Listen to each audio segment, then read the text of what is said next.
Hello, everybody, and welcome to our combat tips for Lords of the Fallen, a game that has a surprising amount of mechanics that are taught to you very early on and all at once, so it's easy to forget. Also, just they don't tell you everything, so I'm going to give you some tips that the game doesn't really tell you that you can use in combat against regular enemies, bosses, to save your resources, save your heals, and have a generally less frustrating time in this game that seems to be frustrating quite a lot of people. The first of these things is your lamp, which is one of the more unique parts of Lords of the Fallen, and the lamp is of course incredible for exploration, and I think a lot of people think about the lamp as an exploration tool rather than a combat one as well. But the lamp is one of the best tools that you have when it comes to combat. Let's first talk about soul flaying enemies and getting them off of ledges. Do not spend time fighting an enemy if they are near a ledge. One of the more tougher enemies, like right at the beginning of the game, you have these big ass helmet ass motherfuckers. You can just throw them off the edge pretty much the entire way because most of them are right near a ledge because this entire area is just ledges.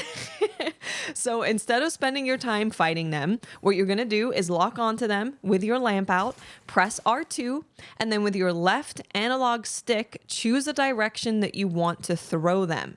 This is going to save you so much time and resources. Just use your lamp. It gets rid of them right away. All of the vigor is right in front of you. You don't need to worry about it falling off, and all of the loot will be there as well. Now, some enemies don't allow you to use this soul grab on them and actually pull their soul out, especially things in the Umbral realm. I think it's because they don't have a soul. That's going to be my assumption. But even against those enemies, your lantern is still really worth it because it does insane posture damage, which opens up the enemy quicker to getting a grievous strike, critical strike, whatever you want to call it. It's going to just make it happen a lot faster. A lot of the time you'll be able to do your little soul flay on them and then parry maybe once and they're done for. You can get the critical hit. So even if you can't pull a soul out, I still do find that it's worth it to get that posture as low as possible. It also stuns them a little bit.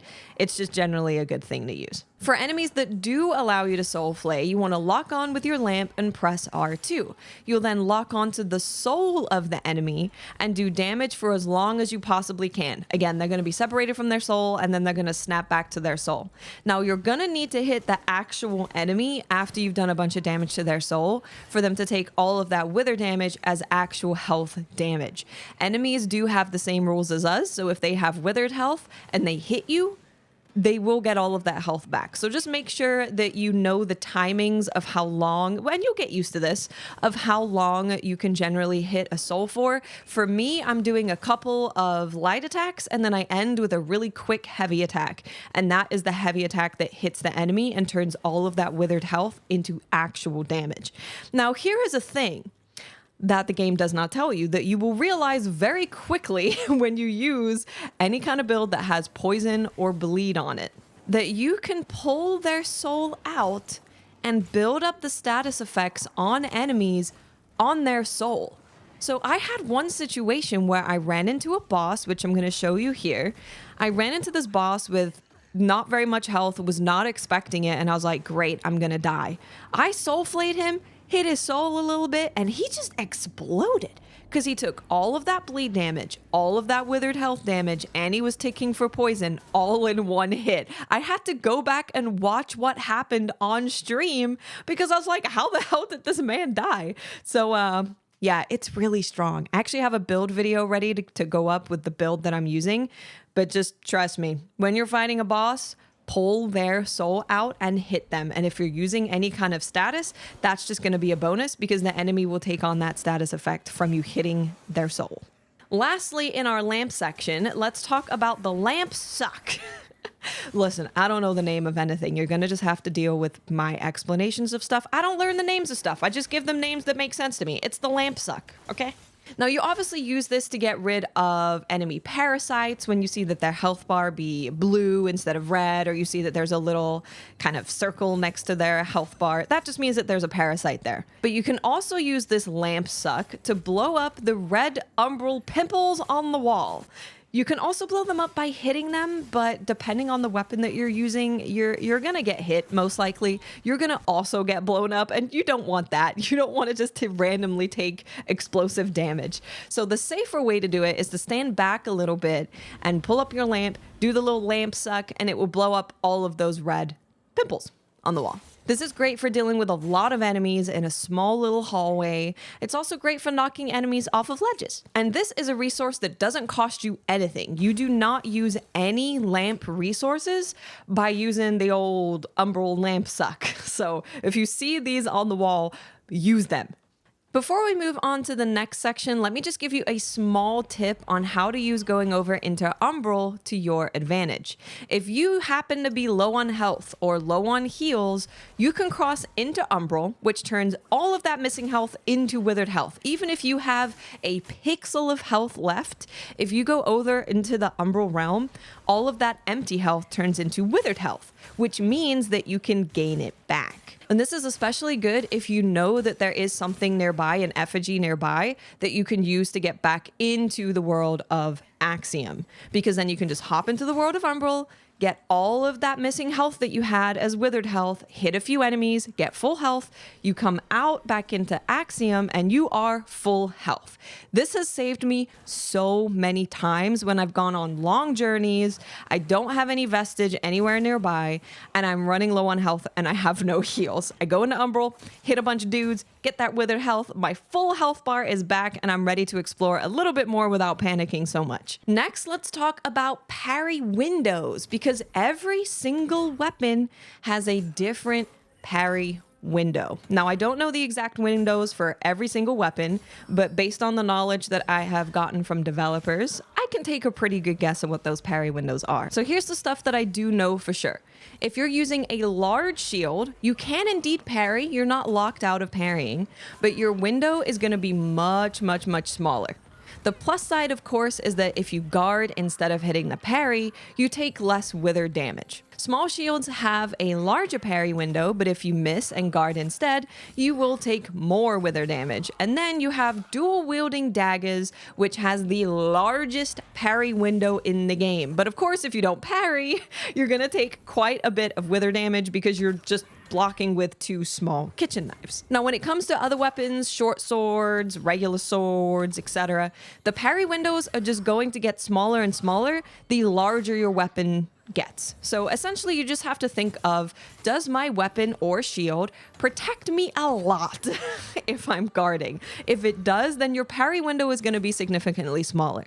So if you're someone that wants to do a lot of parrying, you're going to want to go with the smallest weapon you can, and you're going to want to go with the smallest shield that you can. If you feel slightly less confident, you can go for a bigger shield. Hitting that parry is going to be more difficult, but you're going to be punished for it a lot less. Same goes for hammers, grand axes, grand swords. They all listen to that same rule. If it's a bigger weapon, it's generally going to guard better, but the parry window is going to be a lot smaller. Kind of related to parrying in that it gets rid of an enemy's poise meter is kicking. Kicking is not just used for kicking annoying old ladies off of ledges. It's actually very good against all enemies, and weaving in kicks with your regular attacks will result in you doing quite a bit of posture damage throughout. And then when an enemy's posture is very low, a kick will get them into the critical state, opening them up for a grievous attack, which is a whole lot faster than doing heavy attacks. So when you're in combat, just throw in some kicks every now and then when they get low, throw in another kick. They don't actually need to be completely empty on that poise bar for a kick to end up being a critical strike. It can actually just be really low. So try it out, see what you think, but I've really enjoyed weaving in kicks to get posture damage down a lot faster. Next, let's talk about status effects and damage types, because the game doesn't really explain this super clearly. So of course you have physical damage. This is the standard and base damage type. You then have radiant magic, which is holy. This is an elemental damage type, which is generated by anything radiant related. You can have this on a weapon. You can of course have this on your spells. Bleed is a status effect that grows over several hits, and when filled, delivers an initial damage burst and applies additional damage on any subsequent hit, delivering physical damage until the bleed effect is gone. So think of this as you're building up bleed, and then boom, they do a big bleed out, big chunk of damage. But then during that period as well, and I think you can hear it in game because it sounds like squelching.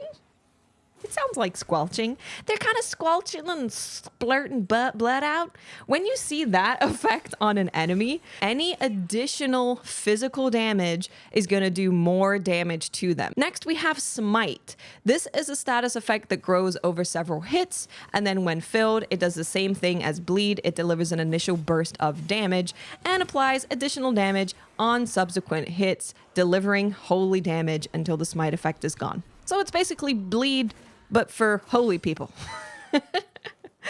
Next, we have Rogar Magic, which is, of course, our fire elemental damage, granted by anything that's Inferno-based. Then we have Burn, which is a status effect that grows over several hits. When filled, it sets the enemy or player on fire, receiving damage over time until the burn effect is gone. Then you have Ignite, which is different to Burn.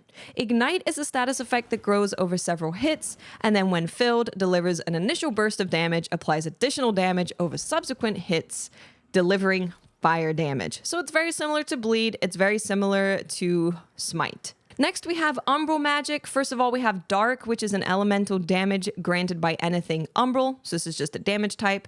And then under this, we have Frostbite, which is a status effect that grows over several hits. And then when filled, it will deliver a burst of damage and halves the stamina of the affected character.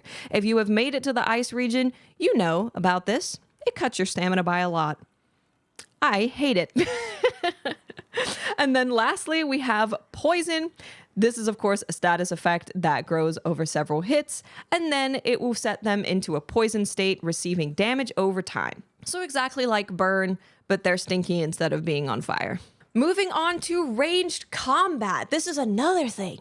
I hardly see people using their ranged options. I'm going to yell at you. Use your ranged options. Use your bows, use your crossbows, your throwing hand, your magic, and use it all the time. This game 100% wants you to use everything you possibly can to achieve success whenever you set out. I actually think of Lords of the Fallen very similarly to Monster Hunter. Now stay with me here. Because in Monster Hunter, you prepare before you go out because you know you're going to be out on the field for a while. You're not going to really be returning. And that's how Lords of the Fallen kind of is. Anytime you set off from a vestige, whether a official one or one that you planted with a baby in your pocket, you are setting out on an adventure that's going to be a long journey. So they refill all of your ammo. They refill all of your Umbral lamp capabilities. Everything is refilled when you rest. So when you go out, you have everything at your disposal to use to be successful. Now, Lords of the Fallen puts a lot of ranged enemies all over the place. It's the one thing that not the one thing, it's one of the things that I've seen people complain about quite a lot. And I have found myself getting significantly less frustrated than other people because I deal with them at range, whether I'm using my magic, my bow, or my throwing hand.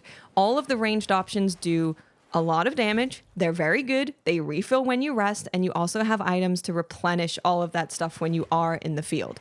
So make sure to frequently check your new ammo. It's very easy to miss if you got a throwable because sometimes it can just look like a usable item, but it's actually a throwable.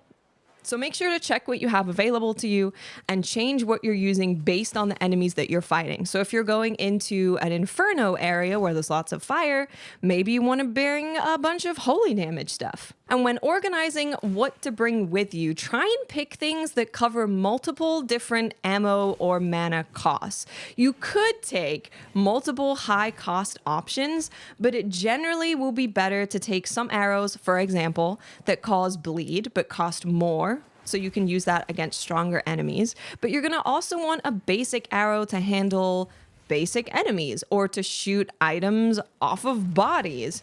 Again, you can totally bring like poison, bleed, and all these arrows or ammo that costs more.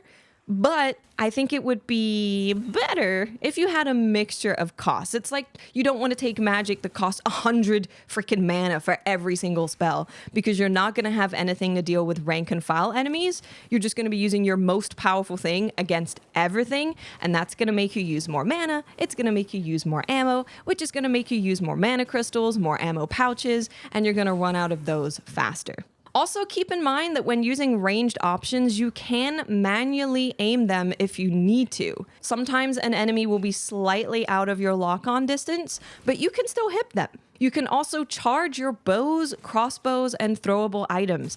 This is going to make you do more damage. You just hold the button. You'll see the character pull back their arm, whether on a bow, crossbow, or just their arm, and it will do a little flash showing you that they are at the max charge. So that is a really good way to make sure that you are not wasting ammo as well. Lastly, let's talk about quick slot items that I recommend bringing with you. Always keep one version of the red brio stones, if not more than one version. Just in case you run out of heal charges and you're running around, or if you get caught in Umbral. When you get caught in Umbral and you reach that maximum super red angry eye, it prevents you from healing regularly, but you can still use these red brio stones.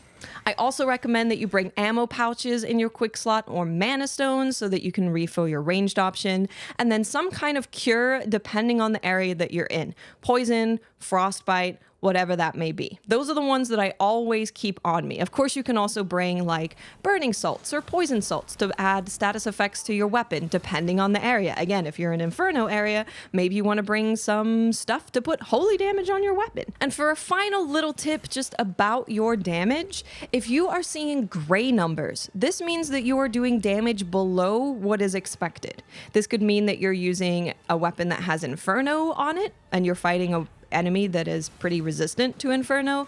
This could mean that the enemy has a shield, where at that point you're just gonna have to break their stance in order to do more damage. But it means that you're just doing less damage than is expected of you. Next, there is white damage numbers. This just means you're in the perfect range. You're doing the good stuff.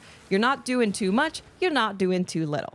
And then you will see red numbers, and that means that you are doing more damage. So maybe you're exposing a weakness with your elemental damage attack type or something like that. So that is why I say bring along those salts and stuff to add to your weapons, because maybe you'll see your white numbers go to red numbers instead, which again is going to save you a lot more time. And when you're running around in Umbral with enemies spawning forever and there's like 8,000 archers shooting at you, you're going to be really thankful that you're killing enemies faster.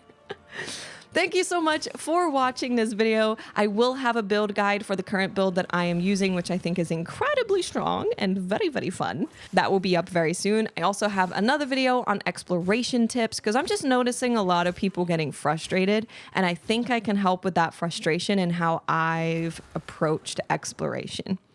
If you want to see all of this going down live, make sure to follow me on Twitch. Stop by, come say hi. I would love to talk to you. And if you have any tips that you would like to share in the comment section, please do. We all need as much help as we can get. Thank you guys so much. Bye.